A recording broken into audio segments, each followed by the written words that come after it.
Siomra Ladies and gentlemen, welcome back to Sure Look, Sure Listen, the podcast that takes a pop at culture. Sure look, sure listen. Sure look, sure listen. Sure look, sure listen. Sure look, sure listen. Sure look, sure listen. Sure look, sure listen. Sure look, sure listen. Oh, very good, Benjamin. Thank you very much for that lovely introduction in our last pre-Valentine's Day podcast episode. Or, no, it's not. No, it's not. It's not. But sure, look, Benjamin, we don't have time for any of that counting of days because we have loads of things to look at this week, including, first of all, scrolling back up to the top of the Notion so I can see the running order. And, Benjamin, yes, very good, including Picard Season 3. Is it just the lower decks but not as good, Benjamin? Also, I've seen Slinamarink, which all week I thought was called Skinkamarink, but it's not. It's called Slinamarink. And we have to look at the DC announcements, the new DC universe from James Gunn and his friend Peter. Is that it? Michael, what? If that wasn't enough, and it really isn't to do a weekly comic book a weekly comic book podcast. It's not a comic book podcast, No, it's a not. weekly pop culture podcast. There you go, good man. Michael, you may have noticed I'm a little bit nervous because with us today in virtual studio is esteemed guest Dr. Stephen J. Cadwell. Because, Michael, What is we it? want to talk about the circus.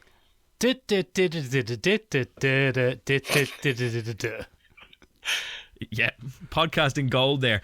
We're joined by Stephen. Hi, Stephen. Hello, that sound follows me everywhere I go. It's just a constant. Oh, that's how it goes. That's what I was going for earlier when I did my one. Stephen, very I'd good. imagine that's quite the cliche, which is lucky because what we're here to dispel today, Stephen, is bloody circus cliches. Fantastic. It's a world full of them, so I think it'll be a tough one for me to dispel them all. But I'll give it the old circus try. Very good, very good.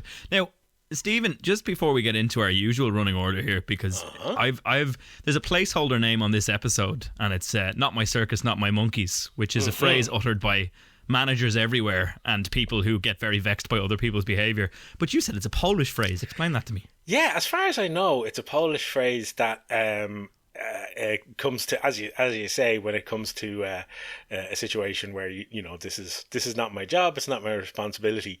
But yeah, it's apparently, what's the word?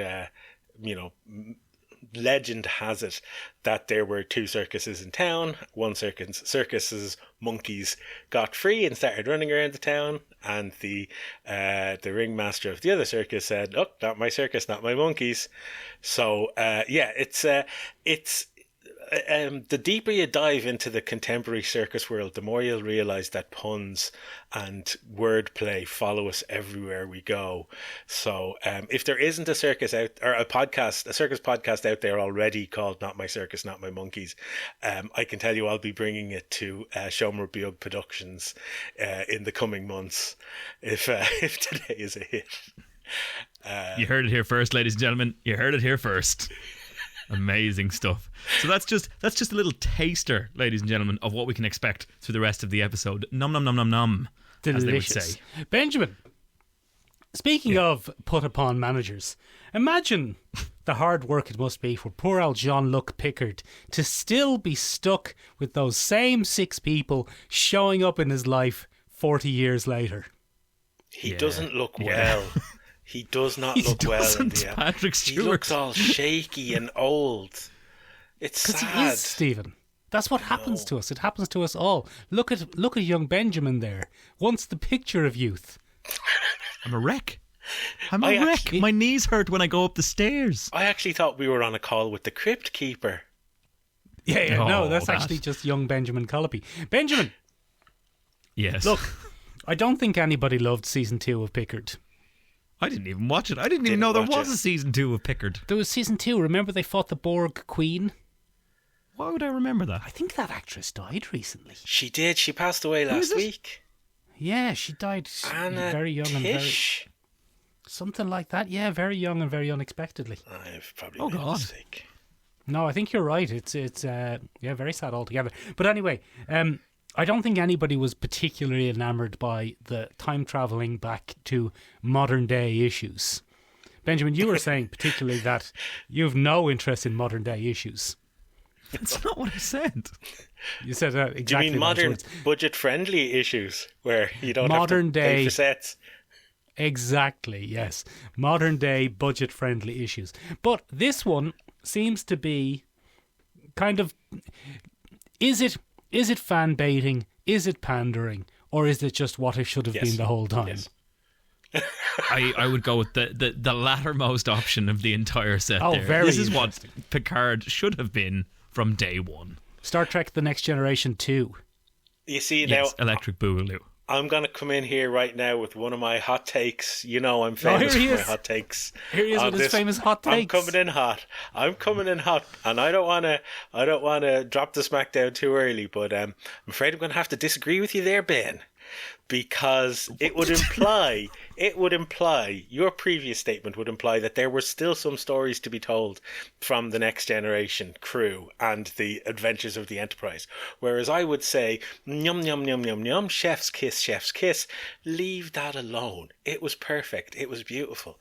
Give us a story about Jean-Luc Picard in his retirement, getting up to James Bond style adventures, maybe a different adventure every week. That I'm going to watch, that I'm going to have an interest in.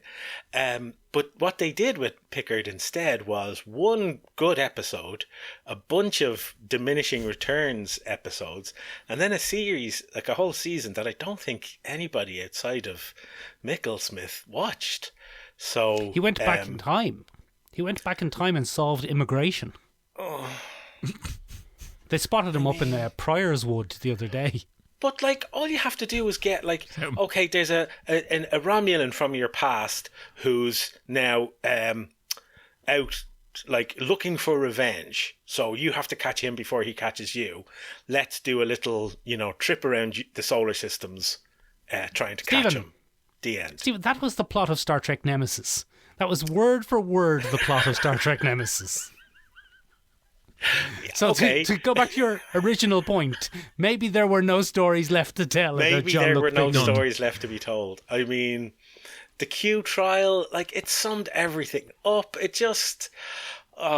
But this new trailer, to get back to the topic on your notions, I would say is like someone is literally on their knees in front of a camera saying, please, Stephen, please watch it, and please tell your friends. You have disposable income, you're 42, you grew up watching this, it's got nostalgia value. Please watch it so our advertisers don't kick us out. Please, Stephen, please watch it. Look, there's Geordie, there's Worf, he's got grey eyebrows. Come on, please watch it. He has got grey eyebrows. Those grey eyebrows are the stupidest makeup decision It's great. I've ever It's seen. absolutely great. That's what happens to old Klingons, Ben. That's canon. How does Data get old? I don't think it is Data, is it? He's very old. Can I admit a shameful secret? I have 20 You've actually watched all of Jean-Luc Picard seasons 1. No, I have 20 minutes left in the last episode of season 1 of Picard, and I just can't bring myself to watch it. It's like they dug up Data's body when it was nicely buried and did a big wee all over it. I just can't bring myself to watch it. It's so disappointing. Season 2 is great. That's a hot take. That's just one of my infamous hot takes. Season 2 is fantastic, though. They go back in time to modern Los Angeles and deal with immigration. That must be great. It's not. It's just like the Gifted. It's like an episode of The Gifted. FX's notorious X-Men series, The Gifted? Yes, The Gifted, with starring Emma Dumont as Polaris. Oh, God. Yes. That sounds terrible. By the way, just to give that actress her due, it was Annie Wershing. Was her name. Oh. Annie Wershing. And she passed away at 45 after a 2-year illness 6 days ago. Very young. Very tragic. Not very, good innings, very, as very they'd say. young. Yeah. Very young. Yeah, not by your standards, Ben, obviously, because you were decrepit. Decrepit. in your crypt over there. I tell you what, though, Key adjective. speaking of weird shit that we've seen, we didn't manage to organise an outing to go see Knock at the Cabin. No, we didn't. We all said we would. Yeah. We did an episode specifically looking at the Yeah. works of N. Night Shyamalan, Yeah. and we didn't bother. And I said, who wants to go and see this film? Just deadly silence. Just nothing. Until about 9:30 that night, one person out of the group of 6 texted back and said, not me. Absolutely the pinnacle of film marketing. So we didn't get to see Knock at the Cabin. So I was left jonesing for a fix, as it were, of some sweet, sweet horror. So I watched the latest indie darling, Benjamin, and I'm surprised you haven't been blasting my ears about this all for years. I saw the 2022 film Slinamarink. Have you ever heard of it or know anything about it? I know nothing about it. You sent a trailer, Michael, and all I remember was not wanting to turn the lights off. Oh, yeah, very creepy and upsetting.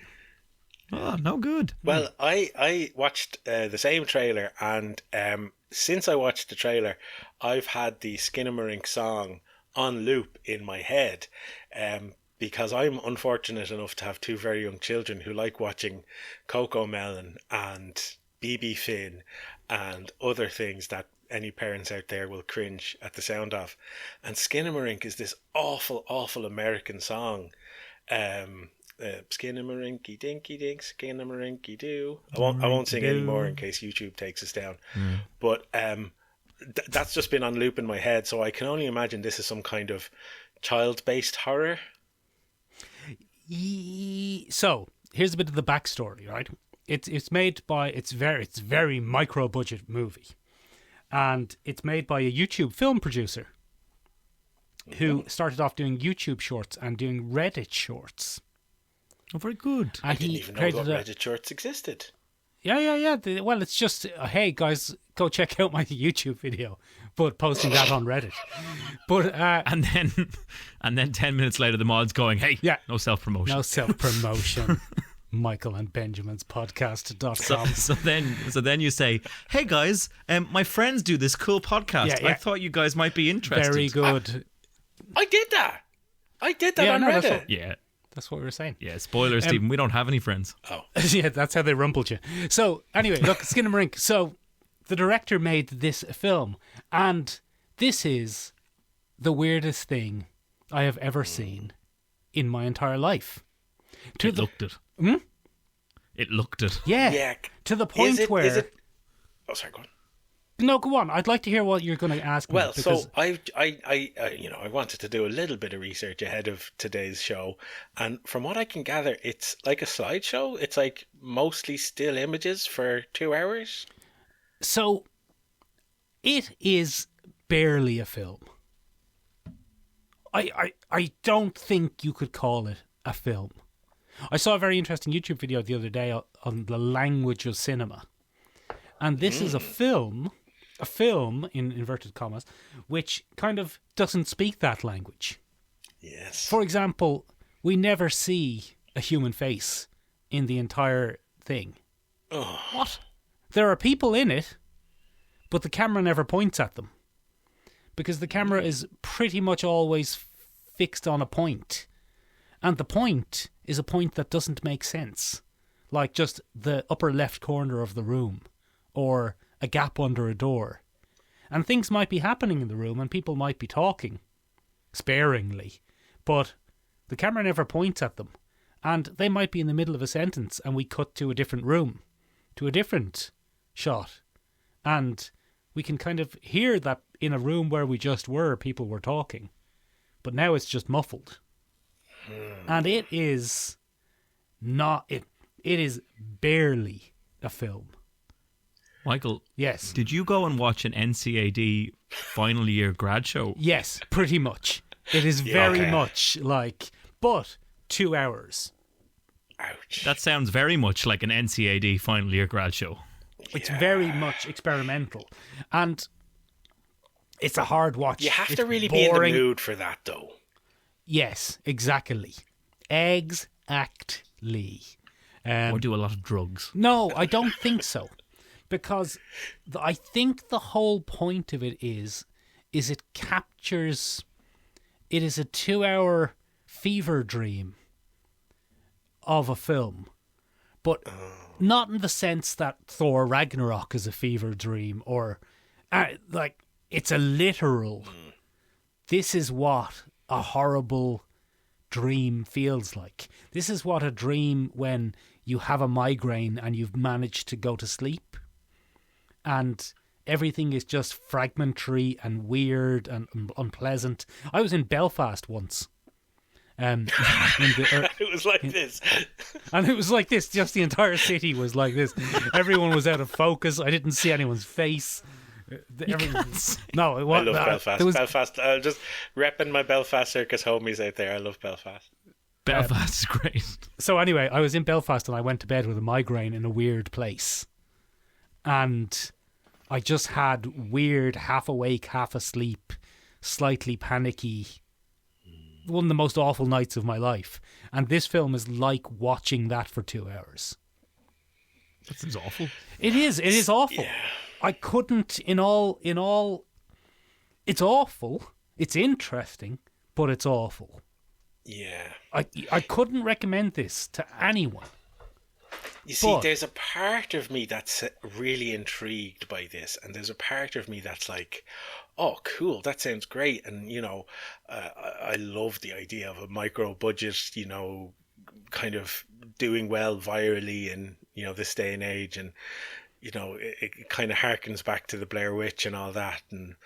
But I just think if it's literally, would it be akin to those sections in 2001 where no, oh, much worse than that.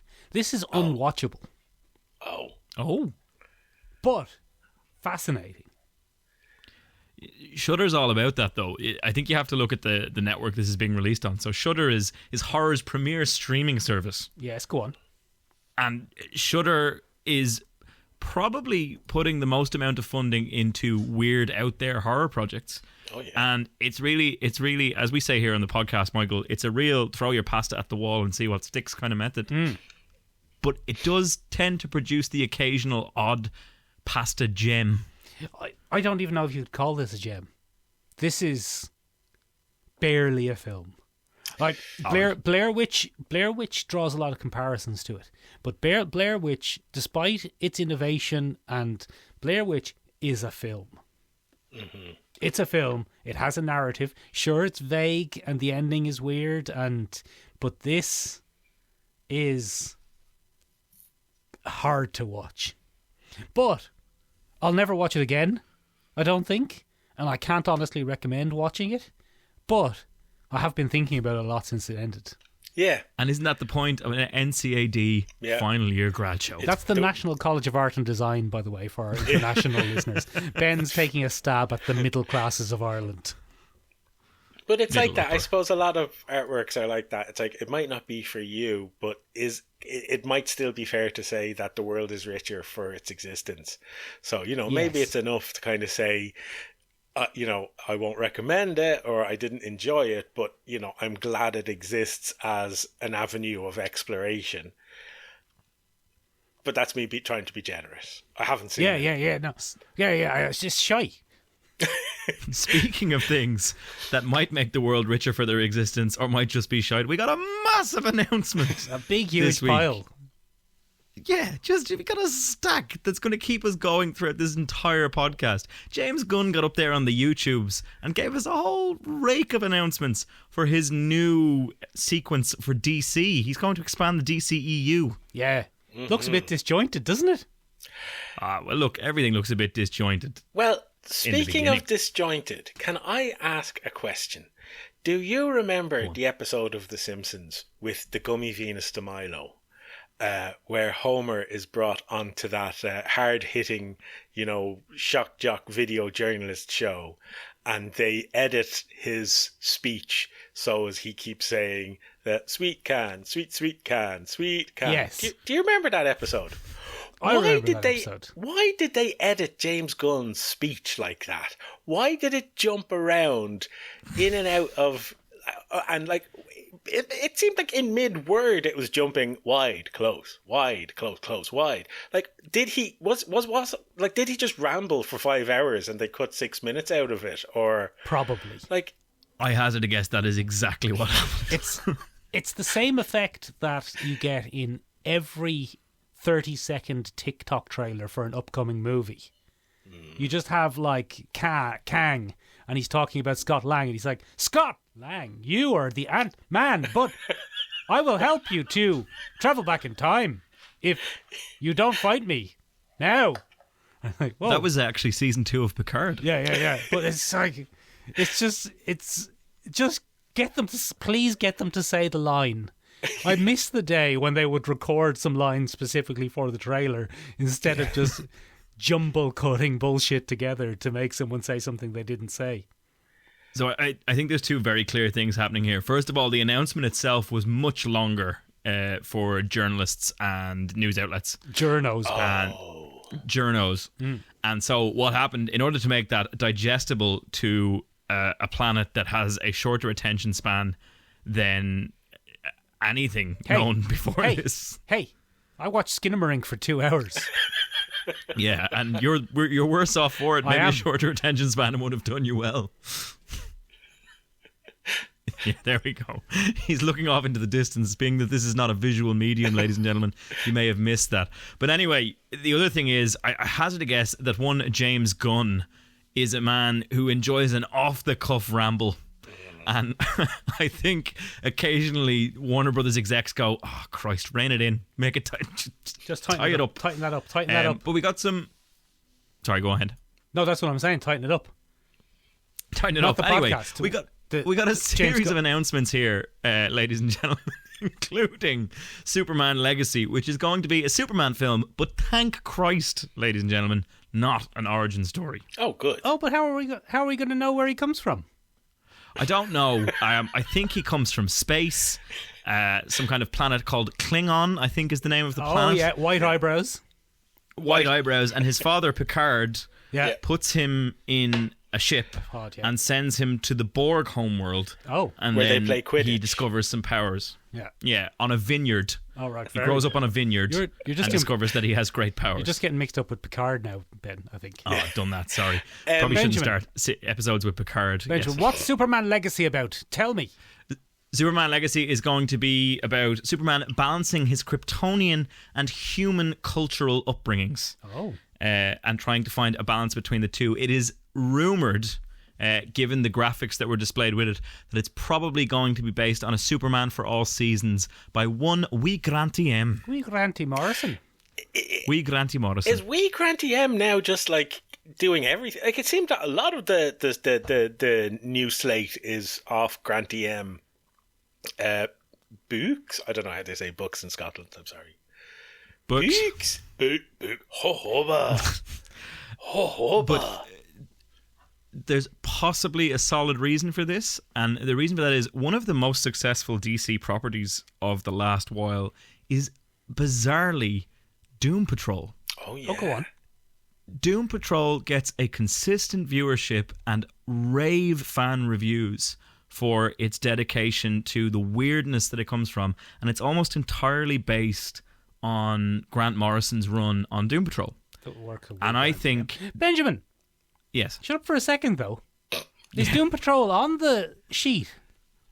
Doom Patrol wasn't on the sheet for... Why is Doom Patrol not on the I sheet? think Doom I Patrol don't know. I think it might have finished. run its course. I think it might be wrapping up this season. Yeah, Oh, I is think it? season Okay. 3 or season 4 is finished, because I remember someone asking, or seeing someone had asked Brendan Fraser about it, but I don't remember what he said. But I'd say he'd command a sizable penny now.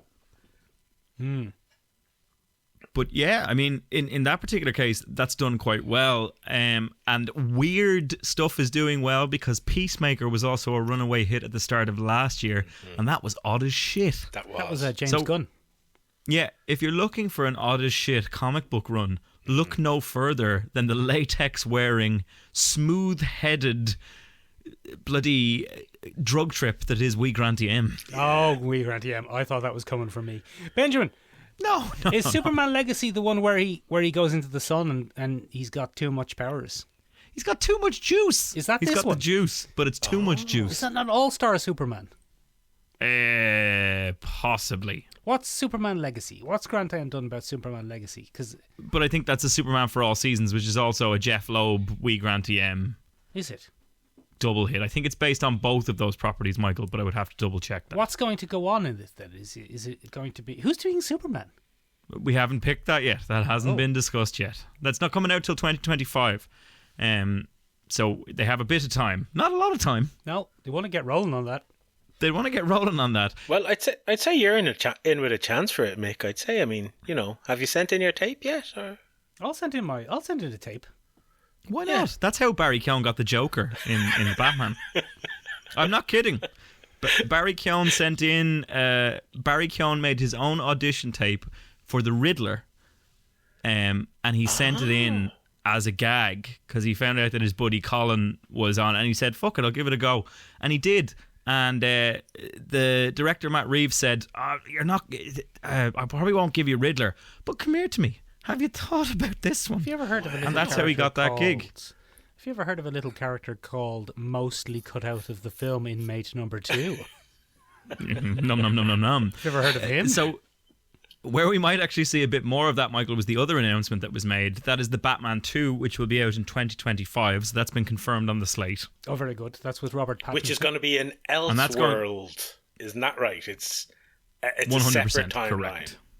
So, Yeah. okay, so we So still are what going to have separate Batmans? Can you say Batman? Yes. Is it Batman? Too many Batmen spoil the broth, or too many Batmen Separate spoil the Batman belfry, as the /men. saying goes.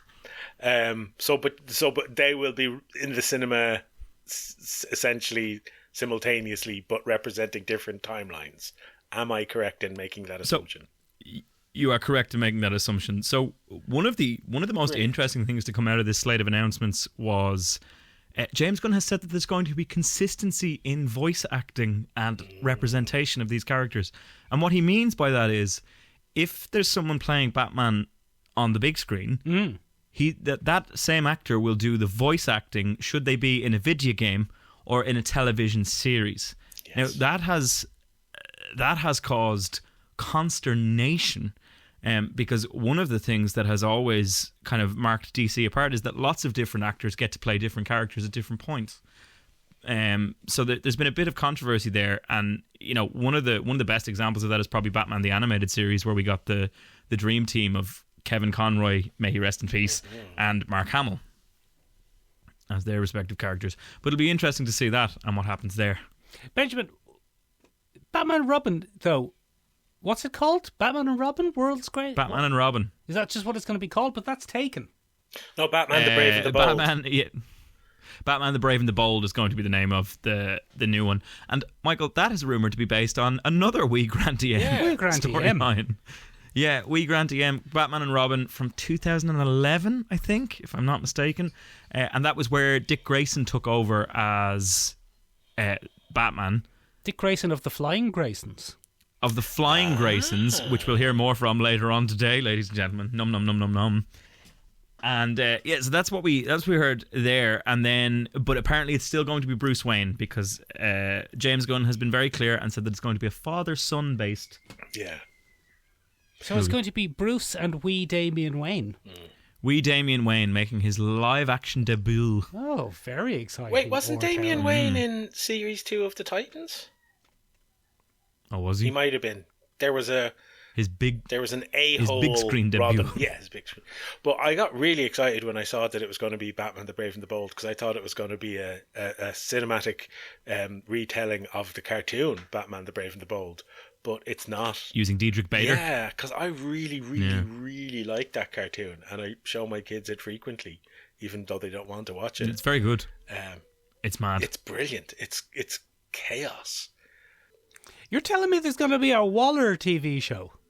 Yeah, so I mean, I think it would be fair to say that we might have seen that coming in terms of it being James Gunn helming these projects, but Waller is getting her own kind of, I guess, a Suicide Squad spin-off, and given the success of Peacemaker and the Suicide Squad from James Gunn, that's probably not shocking that we're going to keep doing that. They will be delighted with that announcement, because Viola Davis has just achieved the coveted EGOT title. Oh, what has she got? she has just won an Emmy, a Golden Globe, an Oscar, and a Tony. So that's the EGOT. She has recently joined the hallowed ranks of a real all-rounder. Oh, very good. So that's a very big deal for her. But that will be interesting. I'd imagine it's going to be a spy-esque kind of thing. Lots of wet work. Oh. Lots of bloody intrigue, clandestine meetings, and the like, with a good sprinkling of James Gunn humour. And maybe some aliens, because there was lots of aliens in the Peacemaker, surprisingly. We'll probably get quite a few aliens in there as well. The one that I am quite intrigued by is apparently we're getting a True Detective style Green Lantern series. That was what a pairing. That was an exciting announcement. If I get Matthew McConaughey as Hal Jordan, I will wet myself with joy. I prefer Woody Harrelson. He could be Guy Gardner. If there is not a more perfect Guy Gardner in the world in terms of attitude, language, general vibe, Woody Harrelson is a perfect, if not a little bit older, Guy Gardner. Yeah, he's a little bit old now to be Green Lanterning about the place, to be honest. He's a perfect shout. I would take him as Kilowog. Let him be the voice of a big CGI Kilowog. We've already had a big CGI Kilowog, Ben, and nobody wanted it. Yeah, but you see, this is different, Michael, because it's going to be a TV series, and they're going to drive up and down the country in a Mustang. Yeah. And it's going to be Sinestro committing cult-like murders, and Hal Jordan going, "It's all about willpower, man. Willpower. That's what you need." WILL, willpower. I'm really excited at the idea of a space, the Yellow King. Wasn't that the baddie in first series of True Detective? Exactly. Except this time the Yellow King will be a massive Sinestro Corps construct that is actually just a Yellow King. Be cool. Very exciting. I think Stephen Cadwell is really doing Matthew McConaughey a real disservice by overshadowing him as this week's main guest. we should have. I didn't even notice he was here until he just snuck a sentence in there sideways. I'll tell you what, though, as well. Is Supergirl happening? Is Supergirl going to be the same Supergirl from The Flash or a different Supergirl from The Flash? Different Supergirl. So what we're getting here, Tom King released this series, My Woman of Tomorrow. Friend Tom King. Not your friend Tom King, not Mick's friend Tom King. This is Tom King, the comic book maestro. Oh, that Tom King. In this particular case, him and Bilquis Evely, who people may know from the Dreaming series that DC released there a while ago. They came up with this Supergirl Woman of Tomorrow, and it's a very, very hard sci-fi look at Kara's origins in the DCU, and it's a hard-hitting kind of look at what would happen if someone witnessed their entire homeworld actually burn up and was old enough to be conscious of the weight of that. And it's a PTSD across the galaxy kind of vibe. That sounds brilliant. Yeah, I think it sounds really cool. It's one of the ones I'm most excited about. I get a feeling that James Gunn might Guardians of the Galaxy in the DCU us. Oh. But I don't think that would be too shabby. But if it was sad Guardians of the Galaxy instead of happy Guardians of the Galaxy, that would be very interesting. They've tried that a couple of times with Guardians of the Galaxy. They've tried sad Guardians of the Galaxy, but then nobody likes Chris Pratt anymore, so it doesn't work as well. Now it's like, oh no, Star-Lord is so sad. And then everyone's like, good. Yeah. Good. Serves him right. Fuck that guy anyway. I'll tell you what, though. Yeah. He better not be sad around the next character, because anyone who knows sadness burns at the touch of the Swamp Thing. No. The glee on Michael Leonard's face at the moment. Earlier this year, we got our first live screen adaptation of The Man-Thing from are they different? Marvel Comics. And those are different, but not very. Different? Sorry, Ben, I didn't know. Have I upset you there by mixing those up? So, Swamp Thing is getting another movie outing, Michael. And he had an ill-fated series back in 2019. He was on Amazon Prime for a while. For 3 episodes. 3? And then they made the entire series, but they never released it. Oh, I only watched 2. Yeah, it only ever got 3-episode release. And so the Swamp Thing is coming back. Very little information on any of these. These are all placeholders. at the moment. I hazard a guess this might be a Marvel Phase 4 style thing where everybody goes, oh yeah, we were going to do that, and now we're not. Now we're going to change everything. Remember that Inhumans movie? That was really good. That was going to be, that was great. That was a real home run for Swamp Thing's going to be based off the old Big Alan, isn't it? Alan Moore. I would imagine, yeah. There is a very good new Swamp Thing run out there based around a new host for the Green. It's an American Indian, not Native American, American Indian based Alec Holland. It's not Alec Holland, it's a new character, and it's all about his connection with the Green, and it has a touch of very, very good eco-warrior kind of climate consciousness about it. It's very good new So run. he's Indian in the sense of being from the subcontinent. His family. So what you're saying is Rahul Cooley is going to play Swamp Thing. I mean, I don't see why not. Because that would give us a great chance of getting him on this podcast. I mean, and when I say us, I mean talk you. about Warhammer. Yeah, because we want him and Henry Cavill are going to take over from you two, aren't they? Isn't that the plan? That's the plan. That's the gig. That's the gig. Do I still get to come on every 6 months as a guest? Yes, but you'll be played by Matthew McConaughey. Oh, okay. Well, that's the whole fair. point. That's yeah. fair. So as you know, Stephen, this is actually a centuries-old ancestral curse, and until someone willingly takes the podcast off us, we can't actually stop doing it. That's how we got Yeah, it. in the 90s, you watched a video and then answered a phone, and suddenly you have to be on a podcast every week, every Tuesday now. Yeah, every Tuesday. That actually took quite a bit of spiritual bargaining to make that happen. Yeah. I'll tell you what, Benjamin. Go on. I'll tell you what, people are liking The Last of Us, aren't they? Oh, Michael, I am all caught up on The Last of Us, and even though last week, Michael, I was a bit disparaging of The Last of Us. Yeah, you were. I was a bit disparaging of The Last of Us. Now, ladies and gentlemen, I'm going to do spoilers from here on out because I have watched episodes 3 and 4. Dear. Oh no. Cover your earballs, Stephen. I might just head out. I've only seen the first episode because I've had pneumonia and I've been very sick, and I haven't been able to fly over to. Don't you come on here. Don't you Tim come Enoch. on here and tell us that you were sick and couldn't watch television. Oh, Benjamin, I don't think you're going to use that tone with me now, are you? Oh, here we Bearing go. in mind. Oh, Benjamin. I think the listeners might need to be let in on a little secret. A little Just a little secret glimpse. about who's in charge Just now. A little glimpse behind the curtain here, ladies and gentlemen. Since we last recorded, Stephen and Ben have entered a dom-sub relationship. And I tell you what, it makes it a little bit awkward to be around them when it starts getting a bit juicy. If he wants to play in my dungeon, he has to call me master. And we all know that's the way it's been. It's been very... Look, I brought that on myself, ladies and gentlemen.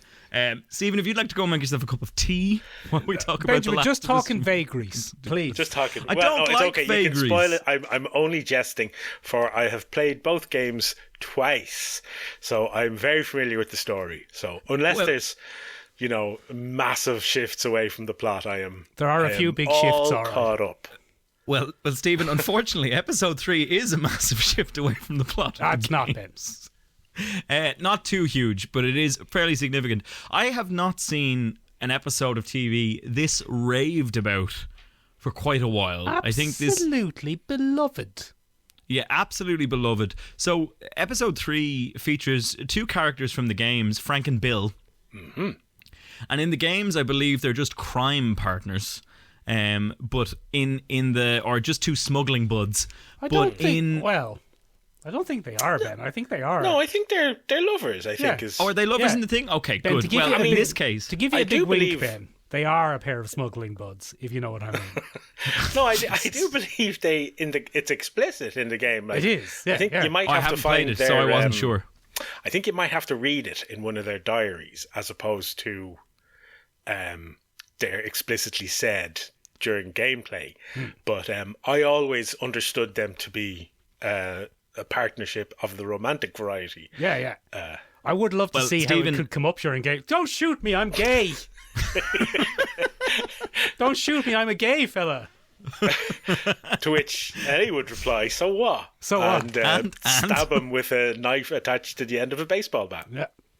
But Stephen, in this, there's nothing left to the imagination. It is a very open and quite a beautiful retelling of their relationship. So very early in the episode, we flash back to 2003 and we meet Nick Offerman's Bill. And Bill is a doomsday prepper. And he is delighted. He's a real libertarian, don't tread on me, doomsday prepper. And he's delighted that the world is now empty. And he builds himself a little compound in the town he used to live in. And then one day, who should fall into one of his many mushroom-infected people traps but Frank? Oh, yeah. And they fall in love. And Frank off White Lotus. Frank off White Lotus. Frank off White Lotus. Him off the White Lotus. Yeah. Yeah. Is Frank an authentically Australian man, or is the White Lotus an accent, or does he do an American accent in this show? He's an authentically Australian man with an American accent in this show. To be fair, it's so rare to see an American on TV that isn't played by an Australian. I don't think we'd notice. Yes. Anna Torv, also an Australian. I think Anna Torv, I'm so happy she's back on American TV. For us fringers out there, you know, the proud fringers. She was great in that show. Long may it last, Stephen. Long may it last. Long may she reign. Although, having played the game, you really haven't caught up much in I the kind of TV know what series show so she's. I kind of know what happens to her. Probably about 10 minutes into episode 2. But so. This love story is genuinely one of the most beautiful cinematic love stories I've ever seen put to TV. So much so that the show's creators have said that there's a 2-hour cut, and fans are now demanding it. we demand it. That's lovely. Demanding it in a Schneider Cut-esque rant. And then I genuinely cried while watching The Last of Us episode 3, and I have no shame in saying that. It was one of the most beautiful things I've seen on television in a very long time. And then episode 4 was just more of the video game, but in live action with Pedro Pascal and Ellie. Sorry, just it almost sounded there like Benjamin was being disparaging about video games as narrative storytelling devices. I'm not, but there is very little action involvement in a television series, whereas that is what keeps you very focused in gameplay. Did they spend 2 hours searching through buildings for bottles? They don't actually.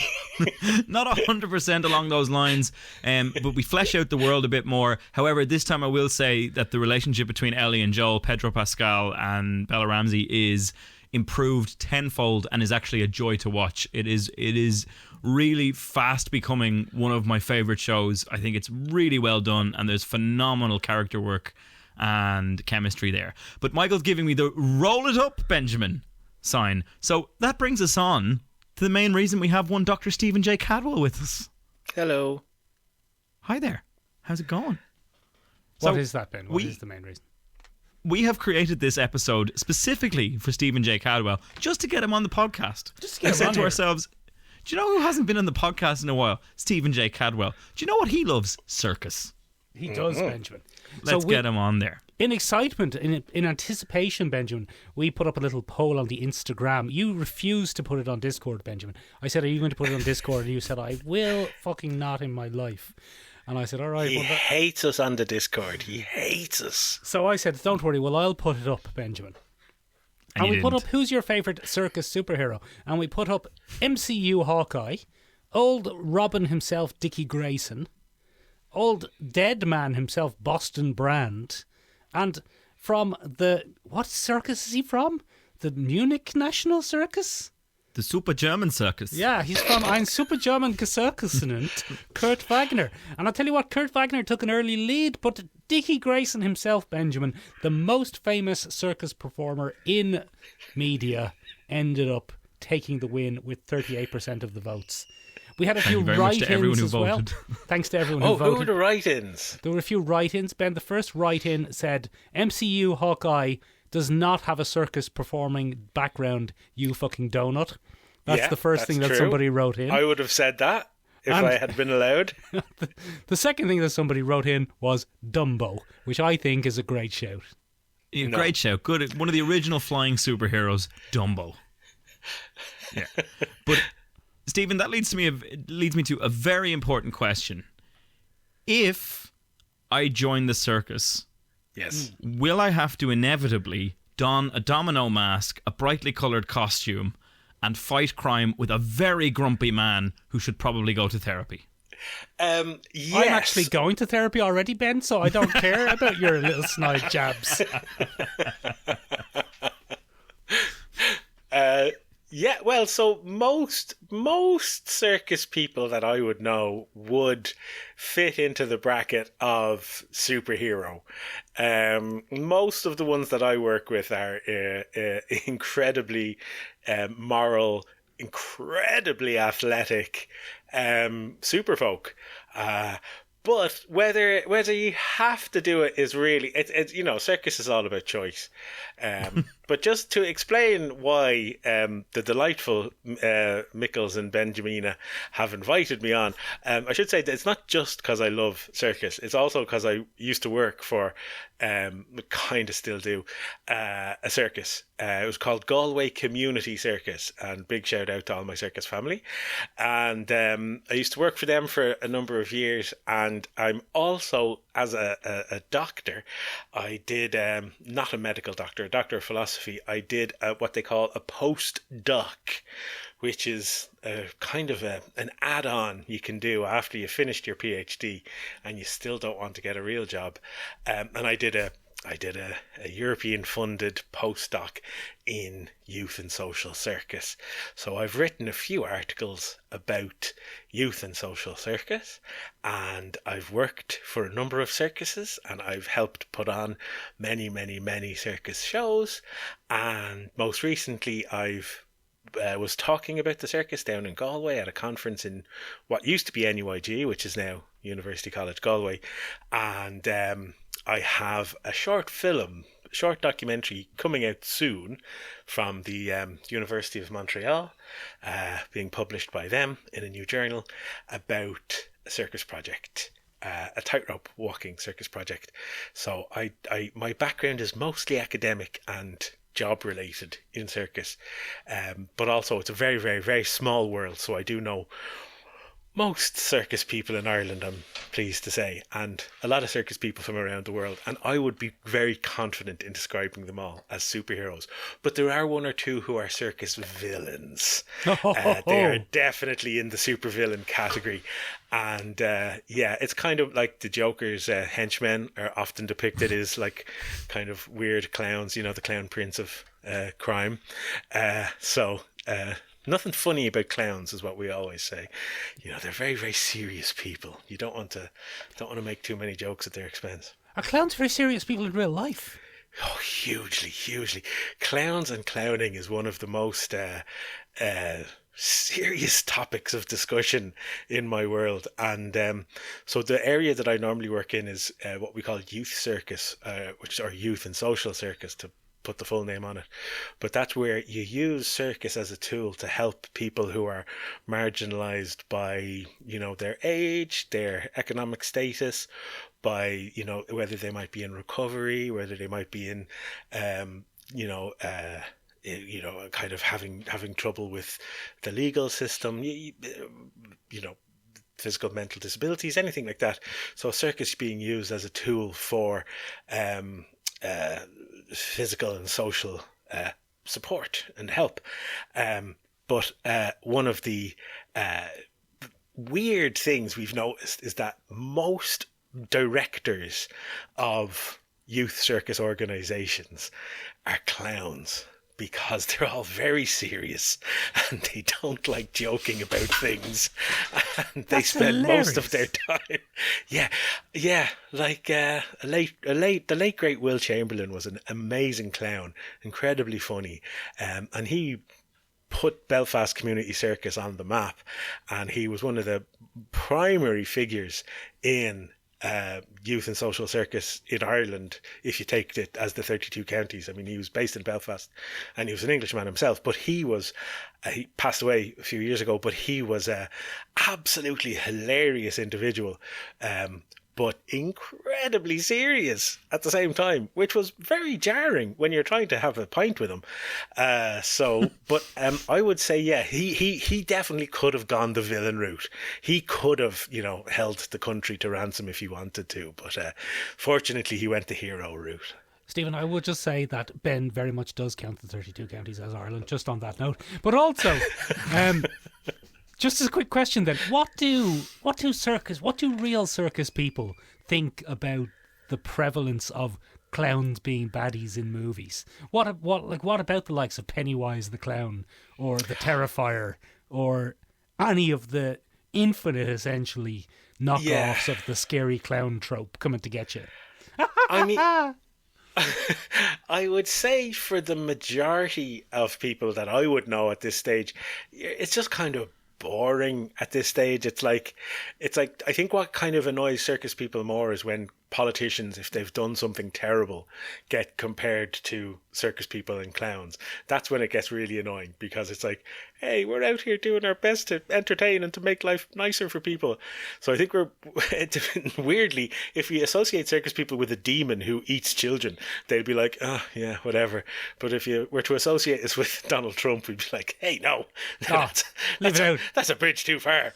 That's fair. But yeah, it's I think the kind of the horror clown thing, it's like, it's, I'm sure people from Romania get sick of it as well, being associated with Transylvanian vampires. But it's more of an annoyance, a mild annoyance, I would say, rather than a serious issue.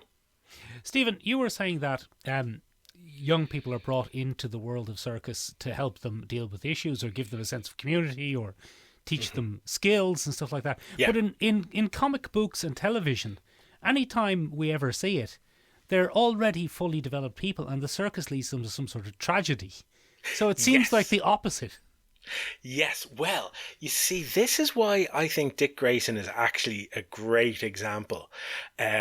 One of the things we talk about in the youth circus world is that you don't, it kind of gets a bit pop psychology here, but one of the things you really learn in youth circus is how to fail and how to be okay with failing.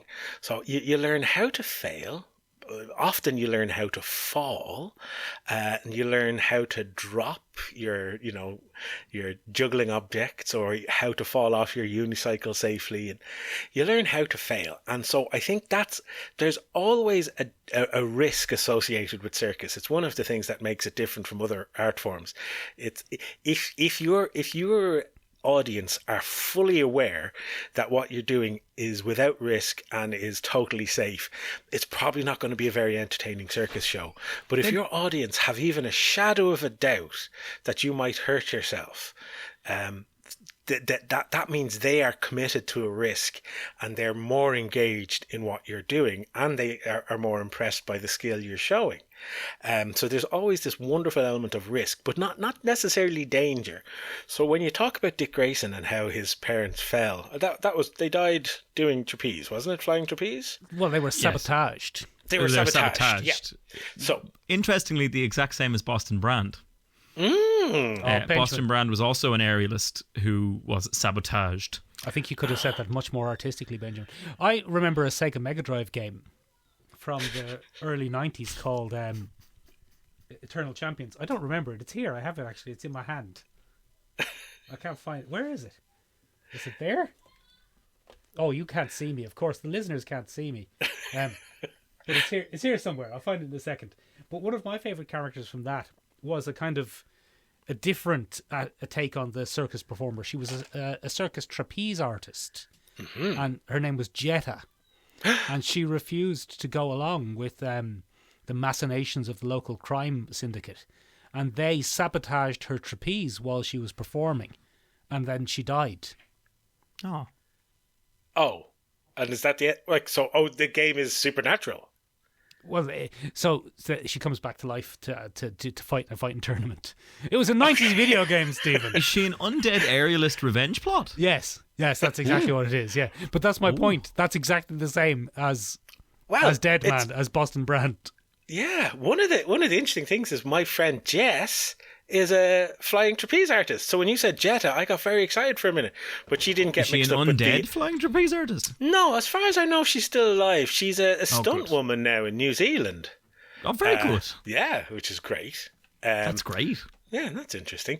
But Dead Man, I think, is one of the better portrayals of a circus person because in the few... oh, there she is. Mick's now showing me a slightly weathered but near mint Sega Mega Drive edition of Eternal Champions, which looks like it would be a real button smasher. But what I like about Dead Man is it really taps into what we would call the trad circus style, which would be the traditional kind of Ringling Brothers in America, or over here Fawcett's or Duffy's. Very much the kind of the traveling circus that perform in a big top, and you have your quite often you'd have animals associated with it.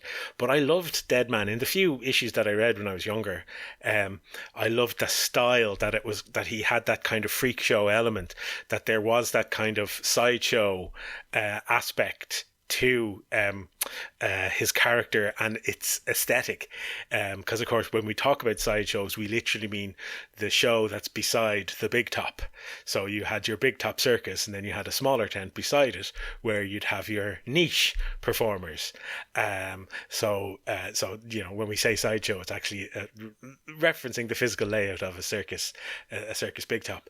But it's I think Dead Man was great, and I'm surprised he hasn't been picked up for modern retellings. Dead Man remains one of the very popular kind of cult characters that will get a big cheer if he appears in a thing, almost like a Howard the Duck in the Marvel universe. He's a very useful plot device that comes in a lot, but unfortunately he's very, very, very pastiche in terms of the way he talks and acts. So it's a little bit tough to bring to screen. Mm-hmm. You can do a big flip a lot of the time. You can do. But what I love is that a lot of the people that I know can do flips as well. Now, personally, I can't, but they often do flips, and it's Mick. You'd fit in so well with the old circus gang. You just could flip and jump and grab things and climb. You'd absolutely love it. And you can do a big flip. Come here to me though. Here's the other thing though, right? The other thing that happens in the circus, in pop culture with the circus, there's evil clowns. We've dealt with them. They're politicians. Yeah. Then there's falling off a trapeze and dying. And the third most common trope is being brought into the circus and taught a load of skills, and then it turns out that the circus were the baddies. Yeah. All along. The most famous of those is Ringmaster, the character Ringmaster, who famously trained... Who did Ringmaster train, Ben? He got She-Hulk, but he also got Swordsman and Hawkeye. Yeah. Yeah. So is there a lot of that going on? Well, so this is a big issue. It is not. Yes. This is a yes. Not, surely. This is a yes, Ben. Ben, we finally found our supervillain origin story. I'm off to Galway. To join the circus. Well, no, I was just going to say the reason it comes about is because the traditional touring circus is an itinerant organization. It's supposed to be moving from town to town, from place to place. And not only that, but when it arrives in a town, because of the, again, we're talking trad circus here, but because of the nature of often having wild animals involved and lots of space needed, usually they would stay on the outside of town, on the outskirts of a town. So it's like they came close to a town but not quite in. So if you have people who all of a sudden arrive near your town and there are lots of strangers, and particularly because circus is such an international pursuit, we often say that circus knows no borders. Usually you'll have people from lots of different countries with different skin colours talking in languages that aren't American, and you'll suddenly, the local sheriff will get his, the hairs on the back of his neck will stand up. And if something happens in town, like something gets stolen, then of course, who's the first person to blame? Only the bunch of artists who've just swanned into town and are now trying to get their money. What I would say is I would not say that that's very common, because you won't tour very long if you're robbing and murdering in every town you go into. But I will say there is a tradition of being a bit of a confidence artist, a bit of a trickster. The word carny is thrown around a lot in Circus, and it's I once got free tickets to a Circus show, but in order to get the tickets, I had to go up to the ticket desk and say, "Hello, I'm a carny," and they gave me the free tickets. So it's a word that's thrown around a lot, but I wouldn't say the word mark is also used sometimes to describe audiences, not in the youth circus world, but in some of the more, profit-driven organizations that I've heard of. They're really just looking for you to spend your money, and whatever way they can get you to do that is what they will do. So it's there have been some circuses of ill repute, none of which have I been associated with, and I think it's the blowing in and out of town that makes a circus very attractive as a villain. Yeah, because there's lots of them in the history of comics and movies and TV shows. Obviously the evil circus from Hawkeye's the really famous one, but the Circus of Crime, Michael. Circus of Crime, literally called the Circus of Crime, Ben, which I thought gave it away. Enough of a red flag, I would have supposed, but it goes all the way. It goes all the way back to people like Ray Bradbury and creating things like Something Wicked This Way Comes. That's his kind of famous carnival comes to town, carnival/circus comes to town and ruins things. But it does seem like the youth involvement side, especially here in Ireland, Stephen, is all about community and really reinforcing a network. We had the pleasure of actually seeing the short movie that you were describing there. I didn't. You didn't put it in the Notion, Ben. I did put it in the Notion. I didn't see it. It was in the Notion. But it really seemed from some of the testimonials in that and from what people were saying, there's a real and if you'll excuse the terrible pun, there's a real safety net in the circus community for at-risk youth and things like that. It is very much a building people back up. I liked what you said earlier about teaching you to fail, and anyone that I've ever come into contact with who has experience with circus and more importantly circus skills raves about it. It is very much a beloved part of people's lives. Yeah, I think it's kind of like a virus. I started off when I lived in Galway first. I had just finished my PhD and I was unemployed, and the kind of dole person suggested I do a bit of volunteering because it was a good way to get to know people.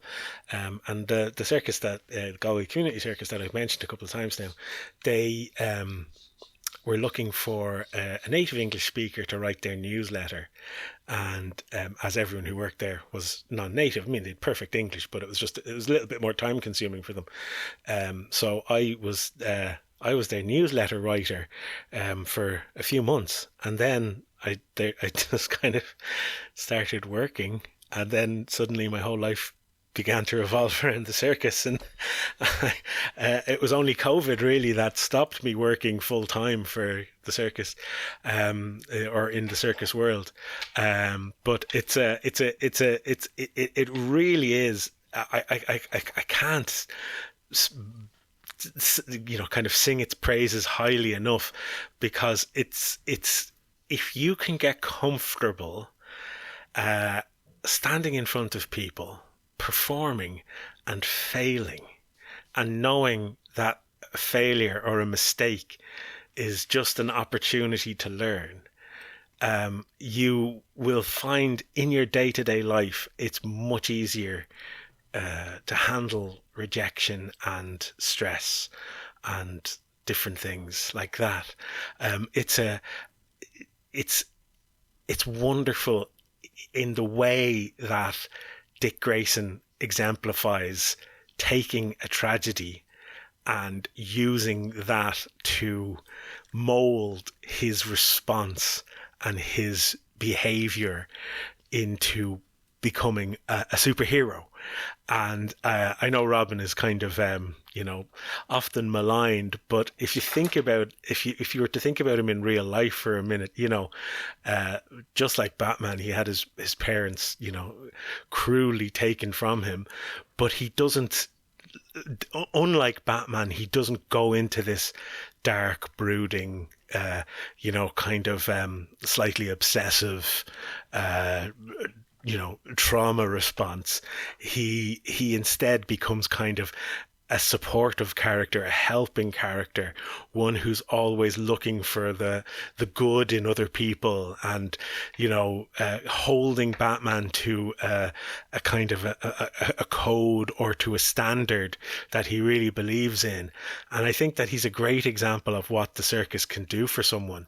It can really give you the skills to develop by yourself, to develop in your own way, as opposed to imposing skills on you and imposing a moral code like some other after school pursuits might.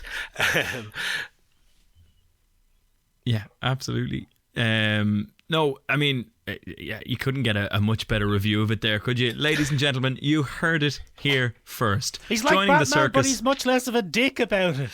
Less leather, more joy. More joy, yeah. Less Spread leather, magic. more joy. Magic and wonder. Thanks to the circus. Ladies and gentlemen, you are far less likely to join a circus of crime and be sabotaged by the machinations of the local gangs, and far more likely to find a set of lifelong skills and community if you join the circus. You heard it here first from our If circus I could just expert. throw a few plugs out there, just Go while right ahead, I Stephen. have the attention. If anyone's in Dublin and they wanted to get involved in youth circus, there's Dublin Circus Project, which is, they run classes for young people. There's also Taking Flight in Phibsborough, which is a circus school that I'm very involved with, and they are absolutely wonderful. There's in Cork, there's Cork Circus Factory. In Galway, of course, you already know about it. If you're listening in Galway, you know about Galway Community Circus. It's the biggest youth circus in Ireland, one of the biggest in the world, and it's certainly without doubt the best. And if you're up north of the border, there's Belfast Circus, which used to be called Belfast Community Circus.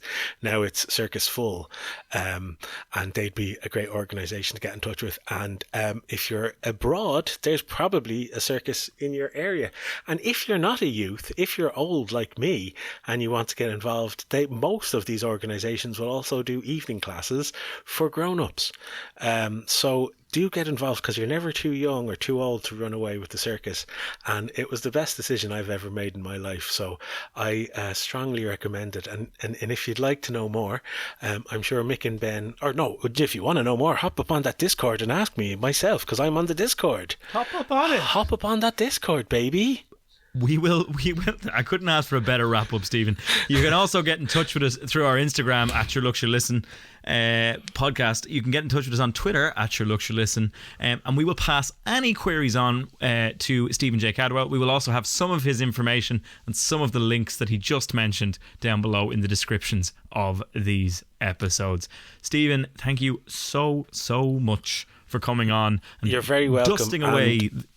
Just to finish off by saying, I'm actually Mick and Ben's dungeon master in Dungeons and Dragons, not his daddy in some weird, sex game, some weird psychosexual sex game. There's nothing You've wrong with ruined the excitement for me now, Stephen.